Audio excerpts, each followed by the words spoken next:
자, 그대로 분석과제 프로세스에 관련된 거. 자, 제가 19번에서 강조시키고 싶은 건 뭐냐면 우리 시험 문제에서 항상 이렇게 브랭크가 나와 있는 문제들이 출제된다고 할 수가 있어요. 그래서 언제든지 대비를 해야 된다 말씀드릴 수가 있고 제가 아까 뭐라 했습니까? 과제 발굴과 과제 수행으로 나눠진다 그랬겠죠. 뭐가요? 분석, 과제, 관리 프로세스가요. 그래서 과제 수행이라는 거 따라서 우리 이론서 맨 마지막에 나와 있는 분석, 과제, 관리 프로세스 순서 그림을 여러분 기억하시는 것이 포인트라고 할 수가 있습니다. 자, 제가 뭐 이 과목에서 가장 중요한 건 저는 데이터 거버넌스라고 저는 개인적으로 생각합니다. 한 번도 출제에서 배제된 적이 없거든요. 그래서 데이터 거버넌스의 체계 요소 4가지가 굉장히 중요한데요. 자, 여기서는 데이터 저장소 관리가 시험 문제 출제가 됐어요. 그래서 메타데이터 및 표준 데이터를 관리하기 위한 전사 차원의 저장소를 의미를 한다.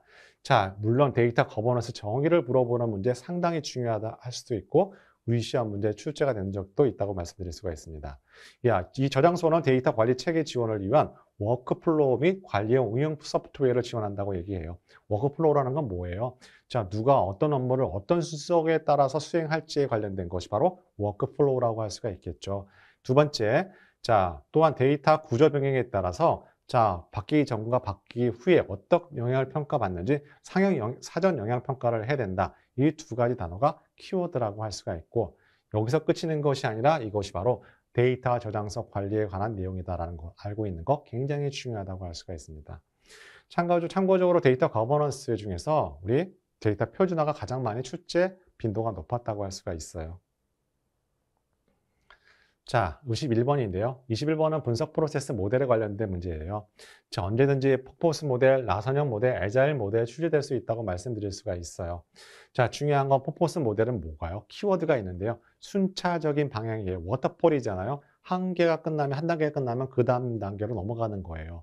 그러다 보니까 어떤 건가요? 굉장히 하향식 접근 방식으로 진행을 하게 되고 그 다음에 피드백하기 힘들어요. 사용자의 피드백이 일단 다 멀리서 끝나는데 앞에 거를 피드백할 수가 없잖아요. 한 단계 끝나고 넘어가기 때문에 자, 그런 장단점을 갖고 있는 것이 바로 워터폴 폭포스 모델이라는 거 기억하시면 되겠습니다.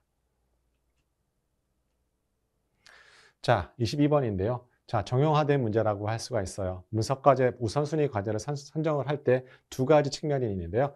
자, 우선순위 평가 시 주요 고려 요소가 자, 이질적인 거라고 할 수가 있어요. 자, 여기 나와 있는 업무 내재와 적용 수준은 데이터 비용 범위 측면에서 자, 분석과제를 기준을 선정하는 방법이라고 할 수가 있겠습니다. 아주 정형화된 문제, 그동안 너무 많이 출제됐던 문제라고 할 수가 있어요. 자, 구분을 하냐 못하느냐 라고 할 수가 있겠습니다.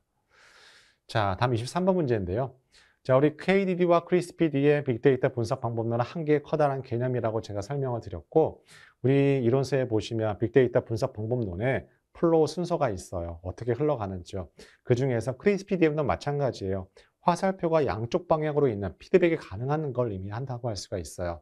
자, 23번에 나와 있는 건 빅데이터 분석 방법론에 관련된 내용이고, 중요한 것은 어느 구간에서 양방향으로 피드백 가능하느냐. 자, 데이터 분석 준비해서 양방향으로 피드백이 가능하다. 자, 데이터 분석을 하는데 약간 데이터가 보완이 필요해요. 그럼 어디로 가요? 다시 데이터 준비로 가야겠죠. 관련된 문제라고 할 수가 있습니다. 자, 이건 정답은 2번이네요. 약간 수정을 하도록 할게요. 자, 데이터 준비해서 데이터 분석 정답이 2번이라고 할 수가 있습니다.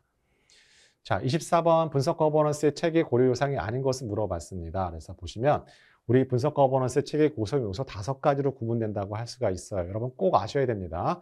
자, 특히 3요소, 4요소, 5요소 관련된 문제는 따로 정리하셔야 돼요. 우리 문제풀이 시간에는 그걸 다 설명드릴 수 없지만 자, 중요한 포인트라는 거 여러분 나중에 헷갈리세요. 그죠? 여기 3번은 해당 사항이 없습니다. 자, 25번은 제가 중요하다고 말씀드렸던 거예요. 데이터 거버넌스 우리 시험 문제에서 한 번도 빠진 적이 없다. 분명히 출제가 된다. 자, 이와 같은 거 데이터 거버넌스의 체계 요소 4가지 중에서 데이터 표준화와 관련된 내용이라고 할 수가 있습니다. 자, 다음 26번인데요. 우리 이론서에 보시면 KDD와 크리스피DM을 서로 비교하는 게 있어요. 물론 각 단계마다 어떤 내용들이 알고 있는 거 굉장히 중요하다고 할 수가 있겠죠.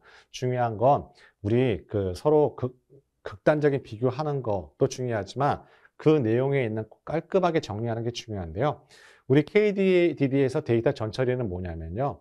이런 결집값, 이상값들도 식별을 하게 되고 데이터 클렌징, 정제도 하게 돼요.